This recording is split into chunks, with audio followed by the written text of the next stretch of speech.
दूसरा, दोबारा अपने टॉपिक पे आ जाते हैं हम। इस इशू पे दोबारा बहस जरूर करेंगे। खुदारा ये जो है ना, ये एक बंदा रेड लाइन नहीं क्रॉस करना चाहता, बहस जो है ना वो नहीं होनी चाहिए। वो भी जरा सुनाए, मोहसिन नकवी साहब का दूसरा हिस्सा सुनाइए।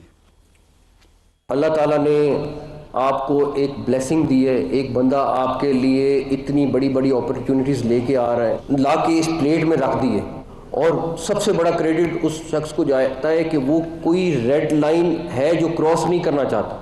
वो कहता है कि नहीं, इसी सिस्टम में हो और ठीक हो।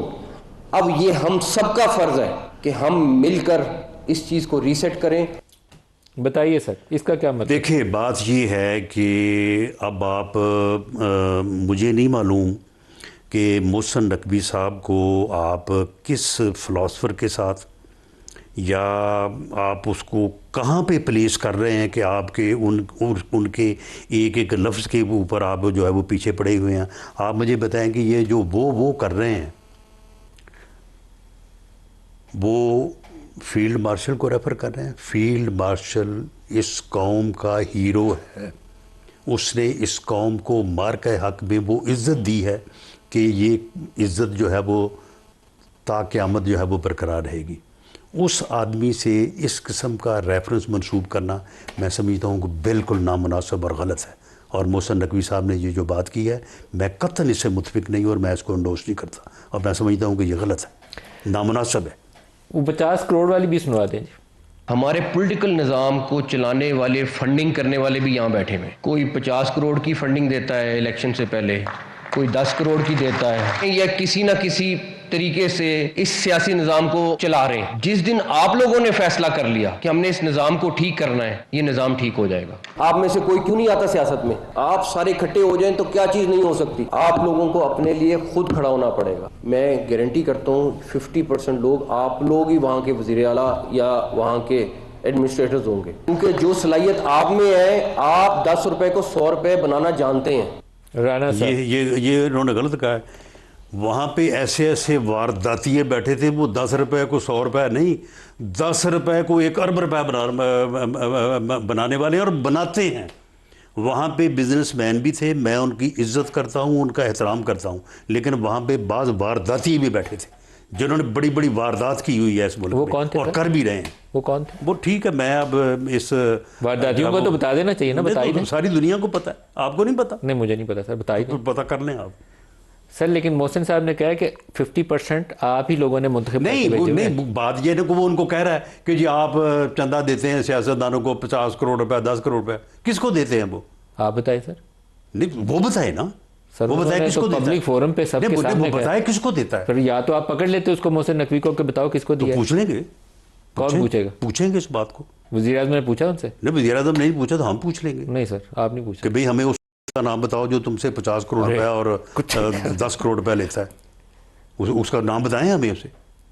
वज़ीर आज़म को मुनासिब नहीं लगा? ये देखें, ये चीज़ें जो हैं ये ठीक है, उन्होंने जो है जो बात की है, बिल्कुल हम इस बात से जो है वो मुतफिक नहीं है। और अगर इस बारे में पार्टी जो है वो एक पॉलिसी डिसीजन ना लेती तो इस चीज़ का जो है वो बिल्कुल जो है वो और अंदाज से जो है वो इस चीज़ को नहीं तो क्या कर जाता। और अब भी इस चीज़ को जो है वो बिल्कुल ज़रूर पूछेंगे कौन है वो जो बैठे हैं वहाँ पे, उन्होंने किसको दिया है 50 करोड़, किसको दिया है 10 करोड़?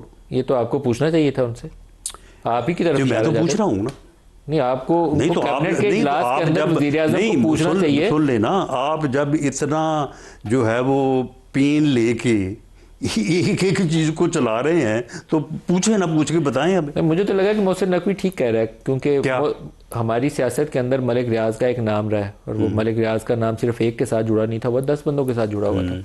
तो अगर वो मोहसिन नकवी ये बयान दे रहा है तो मेरा तो ख्याल था शहबाज शरीफ तो को फिर मलिक रियाज नहीं, तो फिर क्या फिर मलिक रियाज ने फिर इस मुल्क की सियासत पे कब्जा कर लिया? आप किधर बैठा है? बट डोमिनेट करते रहे दहाइयों तक। क्या डोमिनेट करते रहे? मतलब बहरिया के नाम से उनका मंसूबा चलता है, तो बहरिया के नाम से आप शुरू करें, अगले दिन आपका बोर्ड उतार के ले क्यों नहीं चल रहा? चल ही रहा है ना, कहाँ गया वो? वापस आ जाएगा। कोई नहीं चल रहा, अब बंद हो गया, कोई नहीं चल रहा, अब तो यहाँ पे आने के काबिल भी नहीं है। आ जाएंगे वो। चलते रहते हैं, द्वार पाकिस्तान की तारीख में ऊपर तो नीचे चले होता वो तो फिर खैर फिर सबात एक तगैर को है ज़माने में। सर लेकिन शहबाज शरीफ को लगा नहीं कि उसको पूछते यार मोहसिन नकवी आप मेरे वजीर दाखिला हो, तो सिस्टम ही कोलैप्स कर गया, हमारी हुकूमत का क्या हुआ? नहीं, बात ये है कि आप इस बात के ऊपर क्यों यकीन करते हैं कि सिस्टम कोलैप्स कर गया? मैं तो नहीं मानता। वजीर दाखिला है हमारा पाकिस्तान का, वो कह रहा है सिस्टम कोलैप्स कर गया। तो कहता रहे वो, मगर डजंट मैटर ऑल कि वो वजीर दाखिला क्या absolutely doesn't matter. Sir Pakistan की तारीख में पिछले 20 सालों में सबसे ज़्यादा शहादतें पाकिस्तानी फ़ौज और पुलिस की मेरा ख्याल है ये 2025 और 26 में हुई है। अगर दहशतगर्दी के वाक़यात के ऊपर कोलैप्स की बात कर रहे हैं तो 2009 और 10 में जो है वो 2026 में जितनी दहशतगर्दी की वारदातें हुई हैं इससे 10 गुना हुई थी। और लाहौर में हमने एक वारदात में 200 250 के लाशें हमने उठाई शोहदा के। तो फिर क्या सिस्टम कोलैप्स कर गया था? क्या मुल्क जो है वो पेशावर में मीना बाजार उस वक्त भी अवाम ने भी ये कुर्बानियाँ पेश की, हमारी मुसल्लह अफवाज ने, हमारी लॉ एनफोर्सिंग एजेंसीज ने, और इस फितने के ऊपर काबू पाया। अब भी इंशाअल्लाह ताला पाएंगी। सर मुझे लगता है मोहसिन नकवी ने सही कहा, सिस्टम कोलैप्स कर गया। आपने उसके बाद नेशनल एक्शन प्लान बनाया था जब EPS का वाक़या हुआ, तो आप मोहसिन नकवी को ये पूछ लेते हैं कि यार वज़ीर दाखिला वो क्या बना नेशनल एक्शन प्लान? किसका? नेशनल एक्शन प्लान का। तो नेशनल एक्शन प्लान जो है वो उसके ऊपर जो है दाखिला से पूछ ही लेते, आप प्राइम मिनिस्टर ही पूछ लेते, नहीं पूछना। तो चलें फिर अगर या तो फिर आज आप मेरे साथ बैठा लेते तो मैं पूछ लेता। मैं तो उन्हें बुला लूंगा लेकिन वो आपके साथ शायद बैठेंगे नहीं, इसलिए आपने उनकी क्लास लेनी है, वो फिर आपके साथ कैसे? नहीं, कोई क्लास वगैरह की बात नहीं है। मामला ये है कि देखें उन्होंने इकनॉमिक फोरम का इजलास बुलाया, उसका मकसद ये था कि वहाँ पे सूबों से मतलब या छोटे इंतज़ामी यूनिट से मतलब बात की जाए। उन्होंने ये बात करने की बजाय उन्होंने ये जिन चीज़ों को आपने ढूंढ के निकाला है और सामने रखा है, उन्होंने इन चीज़ों को बिलाजवाज़ ही जो है वो एक मौजू बना के मामला जो है वो उसको किसी दूसरी तरफ ले गए। आप बिलाजवाज़ से क्या क्यों रहे? मुझे लगता है बाज़ बातों में उसकी सदाकत है, निज़ाम नहीं, कोई सदाकत नहीं।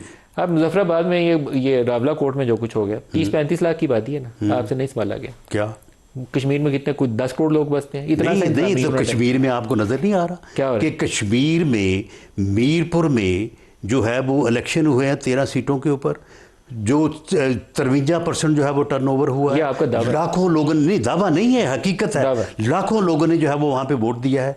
फ्री फेयर इलेक्शन हुआ है सर, ये फ्री फेयर इलेक्शन हुआ है। जाने नहीं दें, ये हकीकत है, ये हकीकत है। आप मुझे बताएं बिलावल भुट्टो या पीपल्स पार्टी, आप मुझे बताएं कि मुजफ्फराबाद की 9 सीटों के ऊपर इलेक्शन हुआ है। उन 9 सीटों के ऊपर जो है वो 4 के ऊपर पीपल्स पार्टी जीती है, 5 के ऊपर PMLN जीती है। वो ऐसे ही खामखा सारा दिन बयानियां बनाते रहे कि जी धांधली हो रही है, हमारे साथ ज्यादती हो रही है। लेकिन उसके बाद जो रिजल्ट सामने आए हैं, आप मुझे बताएं कि कल जो 2 सीटों का रिजल्ट आया है, जिस सीट के ऊपर वो मेरी बहन शहरी रहमान सारा दिन यहाँ पे बैठ के कहती रही है ठप्पे लग रहे हैं जी, ठप्पे लग रहे हैं, उस सीट का जब रिजल्ट आया है